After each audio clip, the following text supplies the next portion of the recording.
જોગડિયા તાલુકા તલાટી મંડળ દ્વારા સારસા ગ્રામ પંચાયતના તલાટી ઉપર થયેલ હુમલા બાબતે નાયબ કલેક્ટરને આવેદનપત્ર પાઠવીને રજૂઆત કરી છે।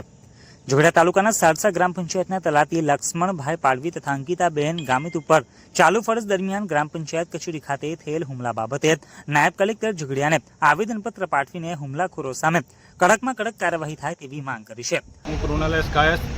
ઝઘડિયા તાલુકા તલાટી મંડળના પ્રમુખ શ્રી જણાવવાનું કે ગત તારીખના રોજ સારસા મુકામે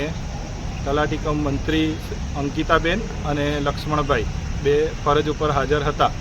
અને તે સાથે વીસીઈ અને ગ્રામસેવક પણ હાજર હતા। તે દરમિયાન બપોરના 2 વાગ્યાના અરસામાં ગામના 2 ઈસમો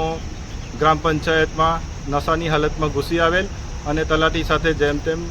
માસામાની ગાળો બોલીને મારામારી કરેલ હતી અને મારઝૂડ કરેલી હતી। જે ઘટનાને હું તલાટી મંડળના પ્રમુખ તરીકે સખતપણે વખોડી કાઢું છું અને આ પ્રકારનો બનાવ બન્યો તે માટે એફઆરઆઈ પણ કાલે રાત્રે ફાટી ગઈ છે અને જે આરોપીઓએ આ કૃત્ય કર્યું છે તેની સામે સખતમાં સખત કાર્યવાહી થાય એવી અમારી ભરૂચ જિલ્લા તથા ઝઘડિયા તલાટી મંડળની લાગણી છે અને આ આરોપીઓ સામે જિલ્લા વહીવટી તંત્ર પણ અસરકારક પગલાં અને કાયદાકીય પગલાં લેશે એવી મને આશા છે અને